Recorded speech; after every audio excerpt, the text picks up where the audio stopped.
Next है हमारे पास सब ग्राफ।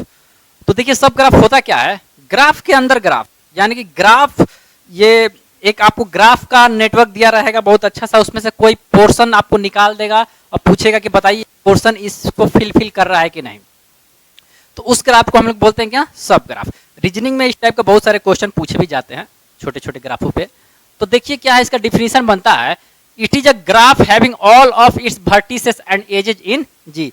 उसके सारे वर्टिसेस और एजेज जो होता है उसमें मौजूद होना चाहिए, उस तरीके के ग्राफ को हम लोग बोलते हैं क्या, सब ग्राफ। तो देखिए हमारे पास एक ग्राफ है, कुछ ऐसा हमने कनेक्शन ले रखा है, नाम इसका अगर दे दे, ये ए है, B C D E and F, ये हमने कुछ ऐसा कनेक्टिविटी ले रखा है।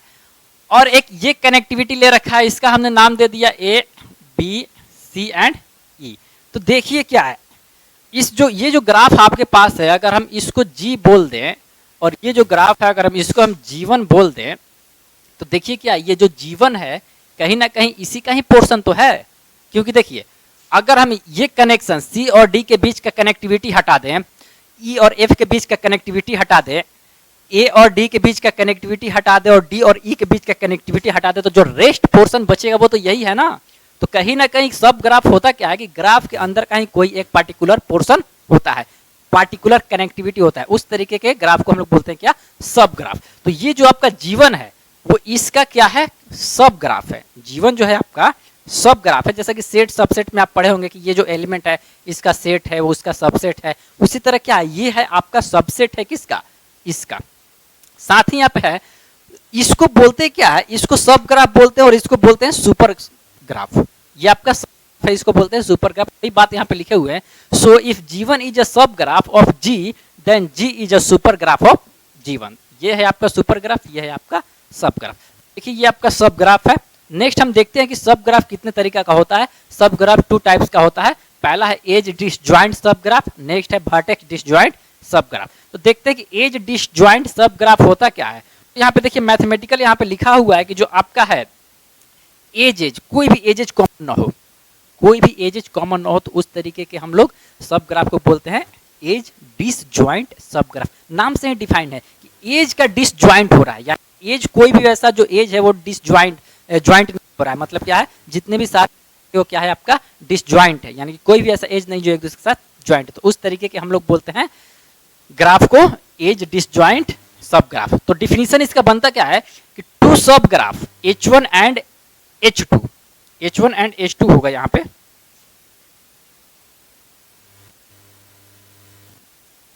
H2 कर लीजिए। Two subgraph H1 and H2 of a graph G are said to be age disjoint sub graph of H1 and H2 do not common age। क्या लिखा हुआ है, do not common age, do not common age। यानी कि जो हमारे पास एक graph दे दिया है, उस ग्राफ में से हम 2 पोर्शन निकाले हुए हैं, उसको हमने सब ग्राफ नाम दिया है। इन दोनों ग्राफ में कोई भी ऐसा कॉमन पॉइंट नहीं होना चाहिए किसका, एज का। तो वैसे ग्राफ को हम बोलते हैं एज डिसजॉइंट सब ग्राफ। तो यहाँ पे हम एक एग्जाम्पल लिए हुए हैं, इससे हम इसको समझाएंगे कि आपको इसको कैसे डिफाइन करेंगे। तो ये हमारे पास एक ग्राफ है, इस ग्राफ का नाम हम दे देते हैं क्या, जी। ये हमारा जी कंप्लीट ग्राफ है, एज और वर्टेक्स का कॉम्बिनेशन। इस जी ग्राफ से हमने एक H1 बनाया है, इस जी ग्राफ से हमने एक H1 बनाया है और इसी जी ग्राफ से हमने एक H2 बनाया है। तो अब देखिए क्या है कि जो हमारा H1 बना, इसमें सारे एज क्या है, कंबाइंड है, सॉरी सारे वर्टेक्स इसमें क्या है आपका कंबाइंड है। और जो दूसरा हमने बनाया है इसमें कुछ एज और कुछ इसका वर्टेक्स कंबाइंड है। तो देख पा रहे हैं कि अगर ये बीच का पोर्शन अगर हम हटा दें तो जो रेस्ट पोर्शन बचेगा वो H1 कहलाएगा। अगर इसको रहने दें, रेस्ट हटा दें, तो हमारा H2 कहलाएगा। तो क्या ये H1 H2 में कुछ कॉमन पॉइंट आपको दिख रहा है, कोई भी एज ऐसा है जो कॉमन है। एज डिसजॉइंट कहने का मतलब ये हुआ कि कोई भी एज दोनों ग्राफ में हमारा कॉमन होना चाहिए। तो यहाँ पे देख क्या रहे हैं, यहाँ पे ए से बी गए, बी से सी, सी से डी, डी से एफ, ई, ये हमारे पास एक पाथ फॉलोइंग है। नेक्स्ट हमारे पास है E B F C and E, एक पाथ हमारे पास ये है। तो क्या इन दोनों पाथ में कोई ऐसा एज है दोनों रिपीट हो रहा है, नहीं हो रहा है। तो इस ग्राफ को हम लोग बोलेंगे क्या, एज डिसजॉइंट सब ग्राफ। और ये जो दोनों क्या है, H1 H2 क्या है, H1 H2 यहाँ पे लिखते H1 H2 क्या है, H1 and H2 is subgraph of G. G का क्या है, ये सब ग्राफ है। तो आप समझ पा रहे हैं कि सब ग्राफ है क्या, एज डिसजॉइंट सब ग्राफ है क्या। अब नेक्स्ट आता है वर्टेक्स डिसजॉइंट सब ग्राफ। वर्टेक्स डिसजॉइंट सब ग्राफ कहने का मतलब क्या है कि वैसा सब ग्राफ जिसपे कोई भी वर्टेक्स आपका कॉमन ना हो। तो चलिए यहाँ पे हम लिए नहीं है इसको, देखो मैथमेटिकली यहाँ पे क्या ये क्या है कि जो हमारे पास एज है H1 ग्राफ का, जो हमारा एज है और जो हमारे पास एज है H2 ग्राफ का, इन दोनों में इंटरसेक्शन यहाँ पे बता रहा है कि कोई भी पॉइंट कॉमन नहीं, यानी कि कोई भी एज कॉमन नहीं है। जब कुछ कॉमन ही नहीं होता है उसको हम लोग 5 से रिप्रेजेंट करते हैं, यानी कि नल। सिमिलरली तो हमारे पास क्या है, सब ग्राफ है, किसी ग्राफ का सब ग्राफ है H1 H2, उसमें कोई भी वर्टेक्स आपका कॉमन नहीं है। तो मैथमेटिकली तो उसको इसी तरह रिप्रेजेंट करेंगे। सपोज कर लेते हैं कि हमारे पास कोई एक ग्राफ ऐसा है, ये हमारे पास कोई ग्राफ है, इसका नाम हमने ABC दे दिया। कोई एक अनदर ग्राफ है वो कुछ ऐसा है, DEF दे दिया। आप देख पा रहे हैं कि ये जो हमारा ग्राफ है ये भी हमारा ग्राफ है, इसका नॉमिनेशन किया है ABC, इसका DEF। तो कोई भी आपका जो वर्टेक्स कॉमन दिख रहा है इन दोनों में, कोई भी वर्टेक्स यहाँ पे कॉमन नहीं दिख रहा है। तो ये जो दोनों आपका क्या है, ये दोनों आपका क्या है, वर्टेक्स डिसजॉइंट ग्राफ है। तो ये आपका था क्या, सब ग्राफ का काइंड्स ऑफ सब ग्राफ है, what is subgraph. Next देखते हैं, नेक्स्ट तो चलिए नेक्स्ट देखते हैं हमारे पास स्पैनिंग सब ग्राफ। तो अगला हमारे पास है स्पैनिंग सब ग्राफ। तो इसका डिफिनीशन होता क्या है, देखिएगा, a graph ji contains all the vertices present at that graph। तो डिफिनीशन इसका बोलता क्या है कि a graph ji contains all the vertices present at that graph. तो वैसा ग्राफ जिसमें उसके सारे वर्टिसेस प्रेजेंट हो उसको हम लोग बोलते हैं क्या, स्पैनिंग सब ग्राफ, उसको बोलते हैं स्पैनिंग सब ग्राफ। एग्जांपल लेके एक समझते हैं इसको कि स्पैनिंग सब ग्राफ होता क्या है। सपोज हमारे पास ये कोई ग्राफ है,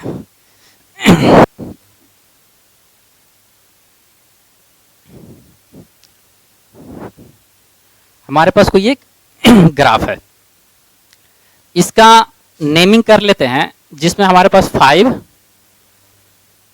वर्टेस है, V1 V2 V3 V4 and V5। और ये कुछ ऐसा इसका कनेक्टिविटी है। ये हमारे पास एक ग्राफ है और इस ग्राफ को हम G से रिप्रेजेंट कर रहे हैं। और हम किए क्या है, इसमें एक और ग्राफ बना रहे हैं इसी से मिलता जुलता। ये हमारे पास एक ग्राफ बना है, इस ग्राफ का भी हम नेमिंग कर लेते हैं, क्या है, V1 V2 V3 V4 and 5। एक और ग्राफ यहीं पे बना रहे हैं हम,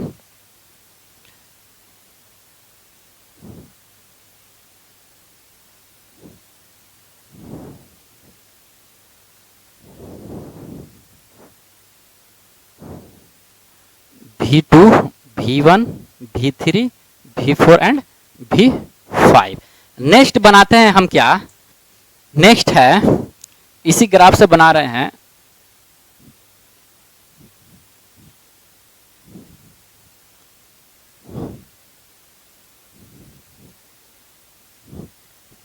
V1 V3 V4 and V5। हम ये बनाए हुए हैं। ये हमारे पास ग्राफ है ओरिजिनल, और इस ग्राफ से हम ये 3 ग्राफ बनाए हैं और इसका हम नॉमिनेशन कर ले रहे हैं। इसको अगर हम F1 बोल दें, इसको अगर हम F2 बोले और इसको हम F3 बोले, तो हमको चेक करना है कि जो F1 F2 F3 है वो आपका स्पैनिंग सब ग्राफ है कि नहीं है।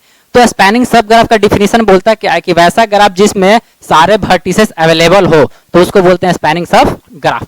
तो हम देख क्या पा रहे हैं, जो हमारा F1 है, इस टोटल 5 जो वर्टिसेस है वो क्या है, हमारा प्रेजेंट है। जो हमारा F2 है इसमें भी देख रहे हैं क्या, पांचों वर्टिसेस प्रेजेंट है। हमारा F3 है, इसमें देख रहे हैं कि हमारे पास जो वर्टेक्स V2 है वो हमारा ऑब्सेंट है। इस ग्राफ से इसमें आने के लिए हम क्या है, V1 V3 के बीच का जो एज है उसको हम रिमूव कर दिए, इसको रिमूव किए, ये आ गया। अब इससे इसमें आने के लिए हम किए क्या है कि जो V1 V2 के बीच का एज है और जो V2 V3 के बीच का एज है उसको हम क्या किए, रिमूव किए, तो वहां से यहां आ गए। इसमें आने के लिए हम किए क्या है कि जो हमारा V1 V3 के बीच का जो एज है उसको रिमूव कर दिए, साथ ही जो हमारा V2 के साथ जितने एज निकल रहे हैं उसको भी हम हटा दिए, और इसके साथ साथ हम V2 वर्टेक्स को भी हटा दिए, तो हमारे पास ये F3 आ गया। तो डिफिनीशन के अकॉर्डिंग हम बोल सकते हैं कि जो हमारे पास F1 एंड F2 है वो क्या है आपका, वो आपका क्या है, स्पैनिंग, वो आपका है स्पैनिंग सब ग्राफ है। F1 F2 आपका क्या है, स्पैनिंग सब ग्राफ है। क्यों है, क्योंकि उसमें ओरिजिनल वर्टेक्स का सारा वर्टेक्स, ओरिजिनल ग्राफ का सारा वर्टेक्स प्रेजेंट है। बट अगर आपसे पूछ दिया जाए कि F3 क्या है, ये आपका स्पैनिंग सब ग्राफ है, तो बोलिएगा कि नॉट अ स्पैनिंग सब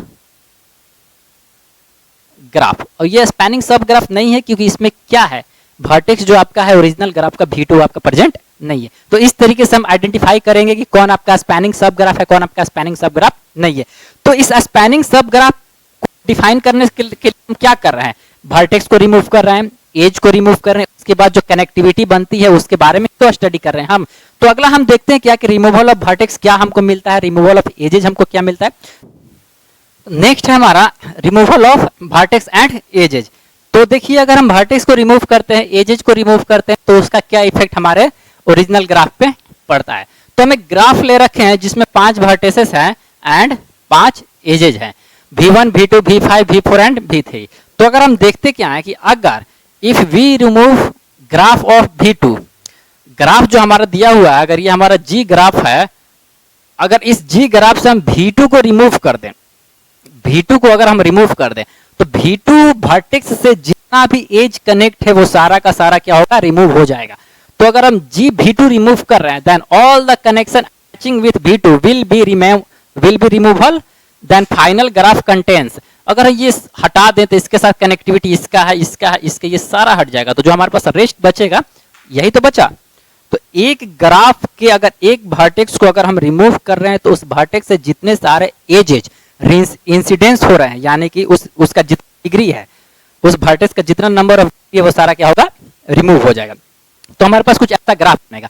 अगर हम कर क्या रहे हैं, if we remove V2 V5, V2 हमारे पास कितना है, V2 ये है और V5, इसको हटा दिए तो जो हमारे पास रेस्ट बच गया वो क्या बचा, if we remove V2 V5 and V2 V3, तो V2 V5 को यहाँ पे देखिए, इसके रिमूव और इसके रिमूव में कंडीशन दे रखा है। वो कंडीशन आपको क्या दिख रहा है, एक ऐसा रिप्रेजेंटेशन और एक आपका ऐसा रिप्रेजेंटेशन। तो ये रिप्रेजेंटेशन कहता क्या है कि जो हमारा ग्राफ है, जो हमारा ओरिजिनल ग्राफ है, उस ग्राफ से V2 वर्टेक्स को रिमूव कर देना। तो इसका मतलब ये होता है कि उस ग्राफ से उस V2 वर्टेक्स को रिमूव करने पे जितना V2 के साथ कनेक्टिविटी है वो सारा रिमूव हो जाएगा। बट कंडीशन कहता क्या है, ये कंडीशन कहता है कि जो V2 और V5 है उसके बीच का रिलेशन आपको, उसके बीच का कनेक्शन आपको रिमूव करना है। साथ ही जो आपका V2 और V3 उसके बीच का एजेज को आपको रिमूव करना है। तो जब V2 V5 इसके बारे में बात करें, जब इसको रिमूव करिएगा तो क्या बचेगा, यहाँ पे कुछ नहीं बचेगा,